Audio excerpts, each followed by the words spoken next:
제가 질문 하나 드리겠습니다. 여러분은 만약에 내 종이었던 사람을 이분은 나의 담임 목사님입니다 하고 섬기실 수 있겠습니까? 예. 내 종이었던 사람을 이분은 나의 담임 목사님입니다 하고 평생을 섬기실 수 있겠습니까? 아멘이십니까? 예. 정말 우리가 그 입장이 되어보지 않으면 참 쉽지 않은 그런 결정인 것 같습니다. 우리가 이런 일이 정말로 우리 한국 교회사 안에서 실제 일어났던 일이죠. 바로 조덕삼 장로님의 이야기입니다. 다들 아시죠? 조덕삼 장로님의 그 이야기. 조덕삼 장로님은 양반이고 또 신앙이 매우 깊었던 사람이었습니다. 그래서 그는 자신의 마부였던, 자신의 종이었던, 그러니까 종이었던 이자익을 전도합니다. 그리고 함께 신앙생활을 하는데 시간이 흘러서 그분들이 다니는 교회에 담임 목사님을 세워야 되는 그런 상황이 발생되어집니다. 이때 교회는 2명의 후보를 냅니다. 한 사람은 교회 안에서 가장 영향력이 있었던 조덕삼이었고, 또 한 사람은 그가 전도했던 자신의 종이었던 마부 이자익이라는 사람이었습니다. 자, 이쯤 되면은 우리는 한번 생각해 봅시다. 누가 담임 목사가 돼야 될까요? 적어도 교회 안에서 가장 영향력이 있었던 조덕삼이라는 그 분이 담임 목사가 되어야 된다고 생각하고, 또 실제로 그 교회 안에서도 당연히 조덕삼 씨가 목사가 될 거라고 생각을 했습니다. 그런데 이때 조덕삼은 한 발짝 물러서서 이렇게 말을 합니다. 한번 띄워보시겠어요? 그는 이렇게 고백합니다. 저는 양반이지만 그는 하나님의 사람입니다. 하나님께서 쓰시려면 저는 뒤로 물러나야 합니다. 이것이 실제 그의 고백이었습니다. 그리고 그는 그렇게 자신의 마부였던, 자신의 종이었던 이자익을 담임 목사님으로 세우고 평생 그의 곁에서, 그 담임 목사님 곁에서 가장 충실한 장로이자 가장 충실한 성도로서 목사님을 섬기고 신앙생활을 했다라고 이야기가 되어지고 있습니다. 자, 양반이 자신의 종을 섬긴다. 사실 이것은 세상에서는 결코 있을 수 없는 일이죠. 더구나 그 당시 정말로 신분계급으로 나뉘어졌던 그 당시는 더더욱 힘든 일입니다. 그런데 이런 일이 교회에서 일어났습니다. 세상이 나누어 놓았던 그 신분의 벽을 복음이 허물었던 순간이죠. 오늘 우리가 함께 읽었던 본문에서도 이와 비슷한 모습이 나오는 교회를 소개해주고 있죠. 바로 사도행전 교회라고 말하는 초대교회입니다.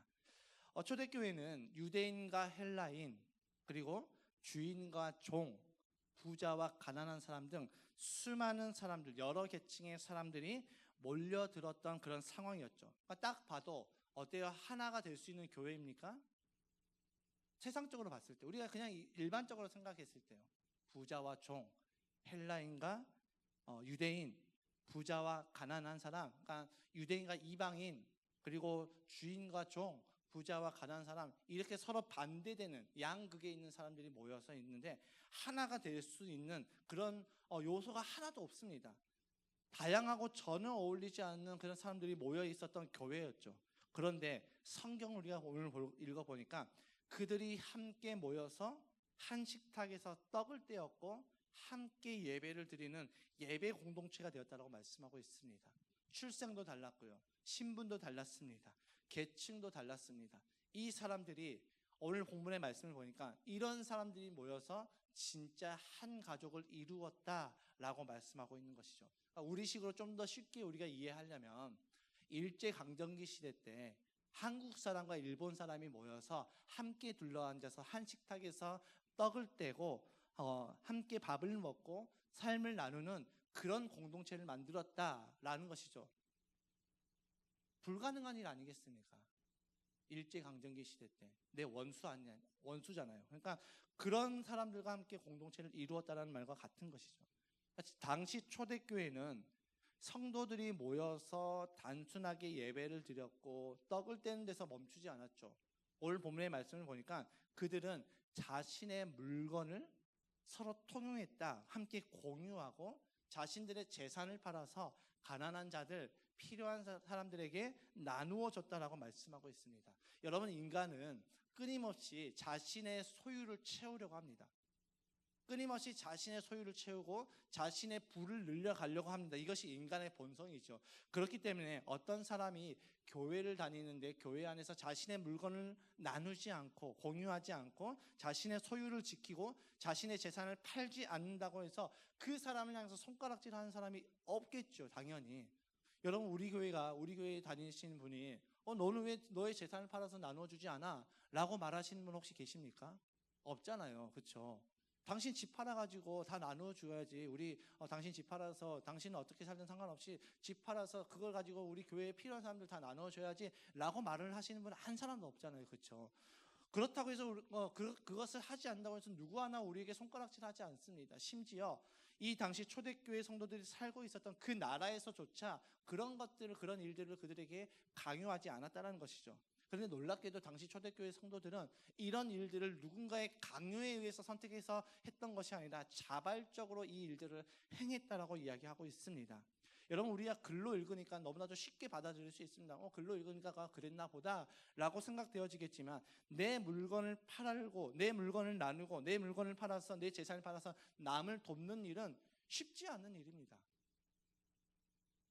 여러분도 생각해 보십시오. 여러분이 그런 입장이라면 쉽게 나는 내 모든 것을 다 팔아서 나는 무소유로 살고 나는 이 모든 것들을 나는 사회에 환원하겠습니다.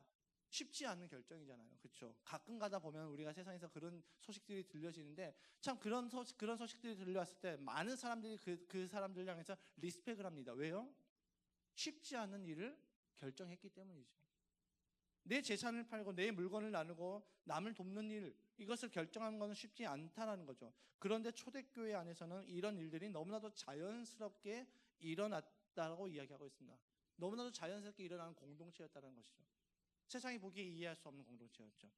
이렇게 교회가 하나가 되어지고 한 마음이 되어지니까 교회 안에 놀라운 일이 발생되어지는데 46절과 47절의 말씀 우리 함께 읽어보겠습니다. 46절과 47절 시작. 그리고 날마다 한 마음으로 성전에 열심히 모이고 집집이 돌아가면서 빵을 떼며 순전한 마음으로 기쁘게 음식을 먹고 하나님을 찬양하였다.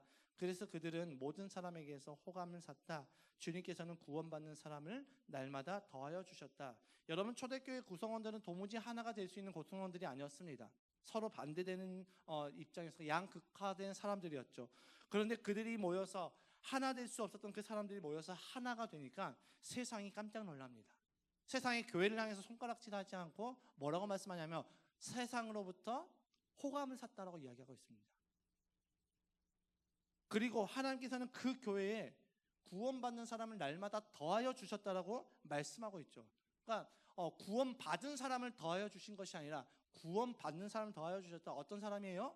하나님을 모르는 사람들, 비신자들을 보내주셨다고 말씀하고 있습니다. 초대교회에서는, 그러니까 이 초대교회는 예수님께서 제자들의 발을 씻기시면서 너희가 서로 사랑하라. 그러면 세상이 너희가 내 제자인 줄 알리라. 라고 하셨던 그 말씀을 그대로 이루어지는 모습이 나타나는 교회였다는 것이죠. 예수님의 말씀이 그대로 이루어지는 것. 서로 사랑하니까 세상이 예수님의 제자인 줄 알게 되었다. 이것이 그대로 이루어졌다는 것이죠. 그러니까 우리는 생각합니다. 야, 어떻게 예수님을 증거하는데 서로 사랑만 하면 되냐라고 이야기를 하겠지만 초대교회에서 이미 서로 사랑하니까 세상이 교회를 인정하고 세상이 예수님을 인정하고 예수님께서 하셨던 그 말씀이 그대로 이루어졌다는 것이죠. 자, 그리고 이 하나된 초대교회는 어떻게 됐습니까? 날마다 성장되었다라고 성경은 말하고 있습니다. 교회 안에 하나님의 은혜가 충만하여졌고 영혼 구원에서 제자 삼는 사역이 활발하게 일어났다라고 말씀하고 있죠. 자, 우리가 이 47절 말씀에서 눈여겨봐야 될 부분이 있는데 그것은 무엇이냐면 하나님께서 구원받는 사람을 날마다 더하여 주셨다라고 말씀하고 있습니다. 그러니까 교회가 하나가 되니까 하나님께서 그 교회의 영혼을 맡기셨다라는 거죠. 이렇듯 교회가 하나 될 때 교회는 부흥이 되고 성장이 되는 것입니다. 우리가 하나 되었으니 하나가 되다 보니까 하나님께서 그곳에 영혼을 맡기셔서 교회는 부흥이 되고 성장이 되었다라고 말씀하고 있죠. 자, 그렇다면 우리가 여기서 한번 질문을 던져봐야죠. 하나가 되니까 교회가 부흥됐네? 좋아. 이것으로 끝나면 안 되고 우린 질문을 던져봐야 됩니다. 어떻게 초대교회가 하나가 될 수 있었지? 라는 질문을 던져봐야죠. 초대교회가 어떻게 하나가 될 수 있었을까? 성령이 충만해서? 그럴 수도 있겠죠. 성도들이 겸손하고 또 순수하고 교만하지 않아서 모난 성도들이 없어서 그것도 한 요인이 될 수 있겠죠. 하나가 되는데 한 요인이 될 수 있겠죠. 하나님의 은혜로 됐다? 여러분, 하나님의 은혜로 되지 않는 것은 하나도 없기 때문에 그것도 가능할 수 있습니다. 그렇게 생각될 수도 있습니다. 그런데 초대교회가 하나가 된 것은 성령 충만, 겸손해서 순수해서 그들이 모나지 않아서 하나님의 은혜가 충만해서 이런 것이 진짜 이유가 되지 않습니다. 진짜 초대교회가 하나가 될 수 있었던 진짜 이유가 있는데, 그것이 무엇이냐면 이 본문, 우리가 읽었던 이 본문이 시작되기 바로 앞에 초대교회가 어떤 교회인지에 대해서 설명하고 있습니다. 42절의 말씀 우리 함께 읽어볼까요? 42절 시작. 그들은 사도들의 가르침에 몰두하여 서로 사귀는 일과 빵을 떼는 일과 기도에 힘썼다라고 말씀하고 있죠. 여기서 말하는 이 그들은 어떤 사람들이냐면, 베드로가 오순절 성령 강림 때 성령을 받고 나서 일어나서 설교했을 때 3,000명이 그날 회개하고 세례를 받았다라고 말씀하고 있는 그 3,000명의 성도들입니다. 이 3,000명의 성도들이 어떻게 했다고 말씀하고 있냐면, 우리 42절의 말씀을 다시 한번 띄워보겠습니다. 42절 뭐라고 말씀하고 있냐면, 그들은 사도들의 가르침에 몰두했다라고 말씀하고 있죠. 여러분, 이 3,000명의 사람들이 사도들의 가르침에 몰두하자 도저히 이론적으로는, 상식적으로는 하나가 될 수 없던 사람들이 하나가 되었다라고 말씀하고 있죠. 그리고 그 하나됨이 결국 교회의 부흥으로 연결되었다라고 오늘 본문을 통해서 소개해주고 있습니다. 여러분, 사도행전을 읽다 보면은 참 재미있습니다. 지금 제가 사도행전을 읽고 있는데, 사도행전을 읽다 보면 이 초대교회와 반대되는 모습의 교회를 보여주는 교회가 있습니다. 그러니까 끝까지 그 반대되는 모습을 보이는 것이 아니라 아주 잠깐 반대되는 모습을 보이는 교회가 있는데, 바로 안디옥 교회입니다. 초대교회는 성도들이 사도들의 가르침에 몰두했고, 그로 인해서 교회는 하나가 되고 부흥이 됐다라고 말씀하고 있잖아요. 그런데 바울과 바나바가 안디옥에서 선교하면서 복음을 전하면서 세웠던 이 안디옥 교회에서는 이와 반대의 모습들이 나타나고 있습니다. 자, 바울과 바나바가 안디옥에 머무르면서 구원은 믿음으로 받습니다 라고 가르쳤습니다. 성도들에게. 이방인들이었잖아요. 이방인 교회를 세우고 그들에게 구원은 우리가 믿음으로 받습니다 라고 가르치고 말씀을 가르쳤는데, 문제가 발생합니다. 그 문제가 바로 사도행전 15장 1절의 말씀에 나와 있습니다. 우리 함께 읽어보겠습니다. 시작. 몇몇 사람이 유대에서 내려와서 이렇게 신도들을 가르쳤다. 여러분이 모세의 관례대로 할례를 받지 않으면 구원을 얻을 수 없습니다. 정확하게 바울과 바나바의 가르침에 대해서 반대되는 가르침을 하고 있죠. 유대에서 내려온 사람들이 그것들을 하고 있습니다. 믿음으로 구원받습니다 라고 하니까 뭐라고 이야기합니까? 아니야, 너희들 믿음으로 구원받는 것이 아니라 관례대로, 모세의 관례대로 할례도 받아야지 구원을 받을 수 있어 라고 이야기를 하죠. 그로 인해서 이 교회 안에 어떤 일이 발생되냐면, 2절의 말씀을 함께 읽어보겠습니다. 2절 시작. 그래서 바울과 바나바 두 사람과 그들 사이에 적지 않은 충돌과 논쟁이 벌어졌다라고 말씀하고 있습니다. 그러니까 교회 안에서 한 말씀으로 가르쳐져야 되는데 한 말씀으로 가르쳐지지 않고, 이 성도들이 이 사도의 가르침에 몰두하지 않고 관례를 따라서 그 배움을 선택하다 보니까 충돌과 논쟁이 일어났다라고 말씀하고 있습니다. 쉽게 말해서 사도의 가르침이 아니라 내가 해왔던 방식, 내 생각으로 내가 지금까지 해왔던 신앙의 그 경험, 신앙생활의 그런 익숙함으로 가르침과 반대되는 방향으로 나아가다 보니까 교회가 하나 되지 못했고, 그 안에서 충돌과 논쟁이 일어나는 상황이 발생됐다라고 말씀하고 있죠. 여러분, 교회가 하나가 되려면 분명하게 말씀드리는데 하나님의 은혜와 성령의 역사가 임해야 됩니다. 이것은 너무나도 당연한 것이죠. 하나님의 은혜로 성령의 역사로 하나가 되어야 됩니다. 그런데 이 하나님의 은혜와 성령의 역사가 임하는 그 통로가 무엇이냐면 바로 오늘 본문에 앞서 말씀하고 있는 사도의 가르침이라는 것이죠. 사도들의 가르침, 우리식으로 말하면 담임 목사의 가르침, 담임 목사의 설교가 하나님의 은혜가 임하는 통로고 성령의 역사가 일어나는 통로라는 것입니다. 그런데 이 담임 목사의 가르침과 반대되는 가르침이 교회 안에 있게 되어지면 어떻게 되냐면 교회는 결코 하나가 되지 못하죠. 당연한 건 아니겠습니까? 우리가 하나님의 말씀을 들어요. 담임 목사의 말씀을 들어요. 근데 돌아서서 그건 좋은 말씀인데 돌아서서 그런데 나는 이것이 더 중요하다고 생각합니다 하고 이것만 강조하고 있으면 하나가 되지 못하는 것이죠. 그리고 그런 교회는 어떻게 되냐면 결국 분쟁이 일어나고 최악의 상황으로 가게 되어지면 교회는 찢어지게 되겠죠. 그리고 이런 교회라면 여러분이 하나님이시라면 이런 교회에 영혼을 맡기시겠습니까? 안 맡기잖아요. 우리가 자녀들을 학원을 보내거나 어린이집을 보내거나 학교를 보낼 때 그 어린이집에서 어떤 아동학대가 일어났다 그러면 그 어린이집에 아이들 맡기시겠습니까? 절대 안 맡기잖아요. 교회도 마찬가지라는 것입니다. 교회도 사랑으로 하나가 되지 않는 교회는 하나님께서 그곳에 영혼을 보내시지 않는다라는 거죠.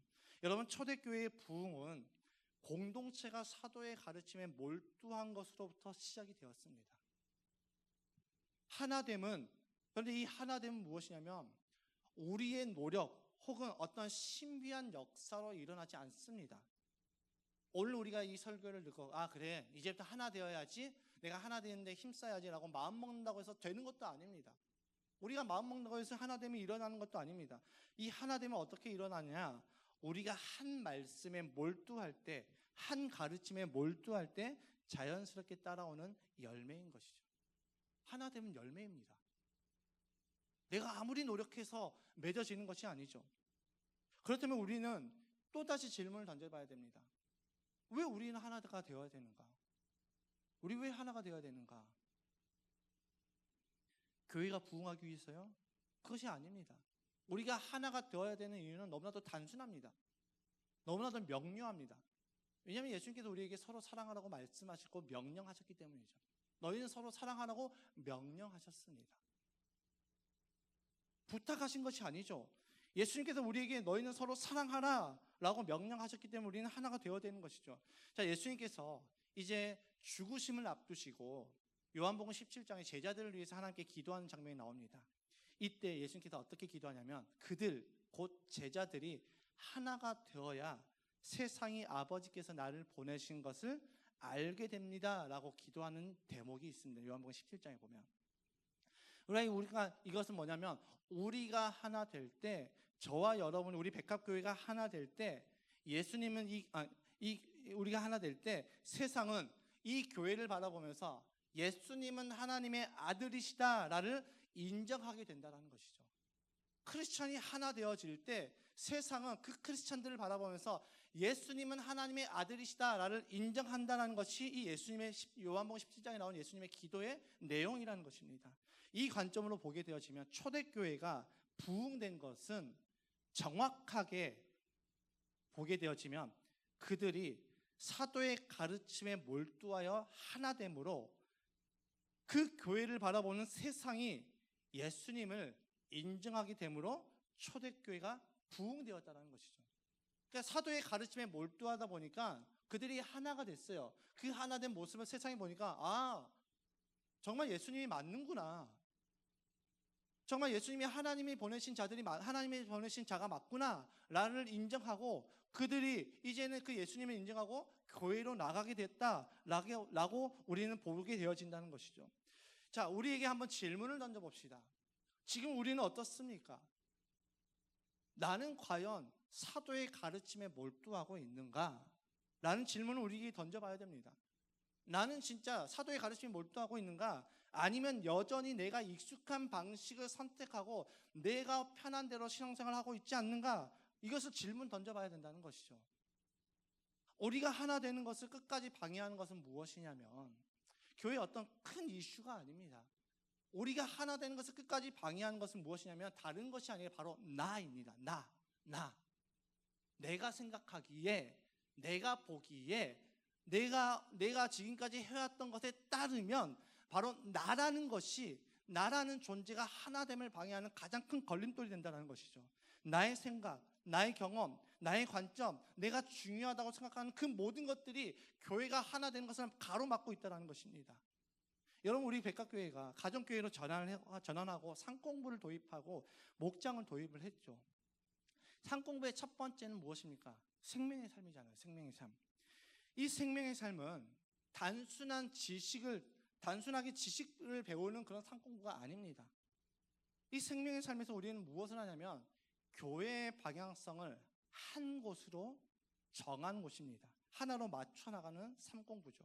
그러니까 초대교회가 한 말씀을 듣고 하나가 되었듯이 우리도 이 생명의 삶을 통해서 교회의 방향성을 정하고 교회가 무엇을 해야 되는지를 정하고 나아가는 것입니다. 그러니까 담임 목사의 가르침에 몰두하여서 한 말씀에 하나가 되어가는 과정이 바로 생명의 삶이라는 것이죠. 그래서 생명의 삶에서 질문을 던지잖아요. 첫 번째, 서론에 들어가서 신앙생활에서 가장 중요한 것이 무엇입니까? 라고 질문을 던지면 대답이 각양각색입니다. 어떤 사람은 예배, 어떤 사람은 뭐 하나님 나라, 어떤 사람은 구제, 선교, 전도, 어떤 사람은 뭐 성령, 이렇게 수많이 막 기도, 말씀, 구원 수없이 많이 전합니다. 다 왜 이렇게 신앙생활에서 가장 중요한 것을 질문했는데 왜 여러 가지 대답이 나올까요? 내가 생각하기에 제일 중요한 것을 말하기 때문이죠. 그래서 이 부분에 대해서 교정을 하죠. 어떻게 교정해요? 내가 생각하기에 중요한 것 말고 예수님께서 우리에게 가장 중요하다고 말씀하신 것이 무엇인지 한번 찾아보자 라고 해서 마태복음 말씀에서 예수님께서 우리에게 하셨던 그 말씀, 율법 교사에게 하셨던 그 말씀, 하나님을 사랑하고 이웃을 사랑하라, 이것이 율법의 가장 큰 계명이다 라고 말씀하셨던 그 말씀을 근거로 신앙생활의 가장 중요한 것은 관계다 라고 우리는 배움을 받습니다. 그런데 문제는 무엇이에요? 그렇게 배우고 나서도 돌아서서 아니야, 그래도 내가 생각하는 것이 맞아 라고 생각해버리는 우리의 마음의 문제라는 것이죠. 여러분, 산공부는 단순한 지식 전달의 시간이 아닙니다. 이 산공부를 통해서 우리는 그 안에서 무엇을 배워나가냐면 교회를 배워나가고 있습니다. 산공부를 통해서 우리는 신앙을 배워나가고 있습니다. 서로 각자가 생각하는 그런 신앙 말고, 서로 각자가 생각하는 그런 교회 말고, 하나님이 말씀하신 교회, 하나님께서 말씀하신 그 신앙을 우리가 그것에 맞춰서 우리가 함께 나가보자 라고 해서 우리는 그 산공부 안에서 그것들을 배워나가는 것이죠. 교회의 존재 목적, 예배와 목장의 본질, 신앙의 방향이 어디로 향해야 되는지를 배우고 있습니다. 그런데 문제는 무엇입니까? 배웠음에도 불구하고 우리가 거기에 맞추지 않는 것이 문제라는 것이죠. 왜냐하면 내가 지금까지 해왔던 신앙생활의 방향과 내가 생각했던 것과 다르기 때문이죠. 나의 생각, 나의 경험들, 나의 경험들이 여전히 내가 맞다라고 생각하고 있기 때문이죠. 여러분, 우리가 신앙생활을 하면서 혹은 말씀에 근거한 가르침을 받을 때 내 생각과 내 경험과 내 판단이 이 말씀과 부딪히면은 우리는 불편해지고 갈등이 일어납니다. 이때 우리가 선택해야 될 것은 무엇입니까? 말씀을 선택해야 되겠죠. 왜냐하면 내 생각 틀릴 수 있습니다. 내 관점 틀릴 수 있죠. 그게 다른 것이지, 서로가 이렇게 생각하고 추구하는 것이 다르다 보니까 서로 이렇게 분쟁이 일어나고 부딪힘이 일어나는 것, 이게 당연한 것입니다. 당연한 모습입니다. 그렇다면 이 분쟁을 우리가 최소화하려면 어디에 맞춰야 되는 것입니까? 말씀에 근거한 가르침에 우리는 맞춰야 되는 거죠. 우리가 목장 모임을 하는 것도 어디서 근거되었습니까? 구역을 목장으로 바꾸겠습니다. 오늘 본문의 말씀에 나오잖아요. 그들이 서로 집을 돌아가면서 모여서 떡을 떼며 함께 예배하며 기도하는 공동체를 만들었다. 성경에 근거한 모임이 바로 목장 모임 아니겠습니까? 산공부에서 나타난 그 모든 가르침, 그 가르침은 어떤 목회자의 생각이 아니라 미리 그 길을 걸어갔던 그런 최영기 목사님의 생각이 아니라 처음부터 끝까지 말씀에 근거해서 가르치는 것입니다. 그렇다면 내가 그 가르침을 받았다면 나의 생각과는 다르다고 할지라도, 내 관점과는 다르다고 할지라도, 그래, 내 관점과 내 생각은 이렇지만 교회 안에 세우신 그 질서에 따라서 내가 그 말씀에 몰두하고 내가 순종하겠습니다. 여기까지 나아가야 되는 것이 우리의 모습 아니겠습니까? 오늘 성경에서 우리에게 분명하게 말씀하고 있지 않습니까? 여러분, 목사의 가르침이 중요한 이유는 제가 목사이기 때문에서가 아니라 그 목사의 가르침의 그 근거가 성경이기 때문에 중요한 것입니다. 저의 생각이 아니라 성경이 말씀하신 그 근거를 따라서 가르치는데 자꾸 우리는 어떻게 해요? 에이, 그거는 목사님 이야기고, 에이, 그건 목사님 생각이고요, 에이, 저도 알아요, 저도 다 배웠어요. 자꾸 여기서 이 안에서 부딪혀서 자꾸 내 익숙함을 선택하는 것이 우리의 문제라는 것이죠. 생명의 삶의 모든 내용의 근거는 성경입니다. 목장 모임의 근거는 성경입니다. 주일 연합 예배의 근거는 성경입니다. 저의 생각이 아닙니다. 제가 생각해보고 이게 저 좋은 것 같습니다, 이렇게 한 것이 아닙니다.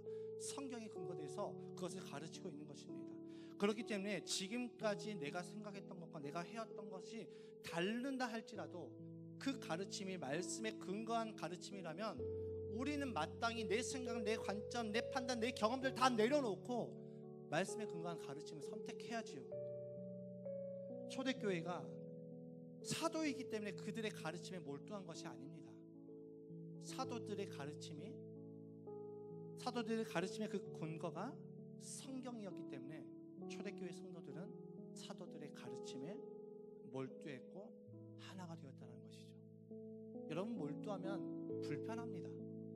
왜냐하면 내 생각과 내 판단과 내가 해왔던 경험과 계속해서 부딪히기 때문에 우리는 불편합니다. 그러나 몰두하면 하나가 되는 것입니다. 몰두하면 불편하지만 몰두하면 하나가 되는 것이죠. 우리 익숙함이 아니라 내가 생각했던 것, 여러분, 우리가 대쪽 같은 사람이라고 이야기하잖아요. 근데 신앙에서 대쪽 같으면 안 돼요. 왜냐하면 내가 생각하고 내가 주장하는 것이 틀릴 수 있기 때문이죠. 신앙에서는 대쪽 같으면 안 돼요. 말씀에 근거하는 것이, 이 내용이, 이 가르침이 말씀에 근거했다면 내 대쪽 같은 생각 내려놓고 그 말씀을 붙잡아야 되는 것이 우리의 모습이어야 됩니다. 그래서 우리 신앙은 좀 여유가 있어야 됩니다. 나만 무조건 맞아, 이것만큼 교만한 건 없습니다. 나만 무조건 맞는 거야, 이것만큼 교만한 건 없죠.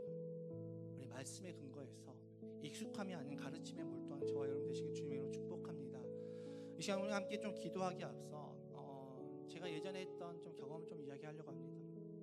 제가 예전에 배드민턴을 좀 배웠어요. 배드민턴. 네, 우리 정현정 권사님의 아들, 우리 백정준 집사님의 아들, 우리 현석이가 저희 이제 전도사 때 뭔가 좀 섬겨주고 싶은데 제가 그때 살이 많이 쪄서 좀 그랬나 봐요. 그래서 전사님 우리 운동해요. 그래서 이게 배드민턴을 데리고 가서 레슨비를 직접 내주고 레슨을 배우게 해주더라고요. 그래서 레슨을 배우는데 그 선생님이 자꾸 제 자세가 잘못됐대요. 틀렸대요. 근데 저는 그 자세가 너무나도 편했거든요. 난 이게 편한데? 그러면서 이제 저의 자세를 교정을 해주더라고요. 저한테 제 자세를 이렇게 따라해주면 어때요? 보기 싫죠? 왜 보기 싫네요? 근데 그래서 그 강사님이 이제 자세를 이제 교정해 주는데 제대로 된 강사님이 교정해 준 자세가 저에게 불편하더라고요. 나는 이게 왜 이렇게 불편하지? 나는 이렇게 좀 하고 싶은데 해서 제가 막 하다가 도저히 안 되겠어서 그냥 제가 편한 자세로 계속했어요. 그러다 보니까 어떻게 됐냐면 제 배드민턴의 실력이 늘지 않더라고요. 그러니까 재미가 없으니까 금방 그만두게 됐습니다. 저는 이 경험을 생각하면서 오늘 이 말씀을 이렇게 준비하는데 그 경험이 딱 떠오르더라고요. 우리의 신앙생활도 혹시 그런 것은 아닌가? 우리가 성경적인 교회를 세우자고 가정교회로 전환했습니다. 성경적인 교회 한번 세워보자. 신약교회 회복을 한번 꿈꿔보자. 다른 교회가 아니라 성경적인 교회를 세워보자. 그래서 상권부도 도입하고 구역을 목장으로 바꾸고 성경 번역본도 바꿔가면서까지 우리는 주일 연합 예배를 드리고 있습니다. 다른 교회 다니는 사람들이 수평 이동으로 오기보다 이것들을 이렇게 오면 좋겠지요. 작은 교회이기 때문에. 근데 그것을 원한다기보다 비신자들, VIP들을 만나고 전도하고 거기에 집중했습니다. 이렇게 이 과정을 5년을 지나왔죠. 5년을 지나오다 보니까 생각보다 많이 불편합니다. 상공부 들어가는 것도 불편하고, 섬겨야 되는 거 불편하고, 헌신해야 되는 거 불편하고, 목장에서 나누는 것도 불편하고, 다 불편하죠. 번역본, 왜 성경 왜 굳이 개역개정 잘 쓰고 있는데 왜 바꿔야 되나? 그것도 불편할 수 있습니다. 어떤 분들에게는 불편할 수, 어른들에게는 불편할 수 있죠. 익숙하지 않으니까요. 그래서 불편하다 보니까 내가 목장도 하고 있고 산공부도 하고 있지만 산공부도 듣고 있지만 여전히 내가 익숙한 방식으로 신앙생활을 하고 있지는 않는가라는 질문이 저에게 던져지더라고요. 우리가 신앙생활하면서, 우리가 백합교회 안에서 신앙생활하면서 어느 순간 내 안에 감사와 기쁨이 사라졌다면 그것은 어쩌면 가정교회로 전환해서가 아니라 정말로 내가 익숙함을 고집하다 보니까 목사의 가르침과 부딪혀서 내 안에 기쁨이 사라지진 않았는지를 우리 한번 점검해 봤으면 좋겠어요. 돌아봤으면 좋겠습니다. 그리고 우리에게 한번 질문을 던져봤으면 좋겠어요. 나는 정말 말씀에 근거한 가르침에 몰두하고 있는가? 아니면 그 말씀에 근거한 가르침이 불편해서 너무 불편한데 그냥 내가 원래 하던 대로 편한 방식을 선택할까?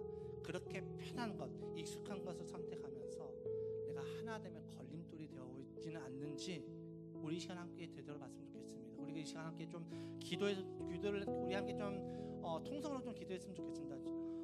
기도 제목을 제가 선포해드리겠습니다. 주님, 나는 말씀에 근거한 가르침에 몰두하고 있었습니까? 아니면 익숙함을 선택하고 있었습니까? 만약 내가 익숙함을 선택했다면 주님, 내가 이 시간 회개합니다. 말씀에 근거한 가르침이 아니라 내 익숙함, 내 판단, 내 경험이 맞다라고 생각하며 그것을 선택했던 내 잘못을 회개합니다. 그리고 이제는 내가 익숙함이 아니라 말씀에 순종하며 주님이 원하시는 교회를 세워나가는 그 삶을 살겠습니다. 주님, 나로 하여금 이것을 결단합니다. 제 안에 있는 이 고집과 판단을 내려놓습니다.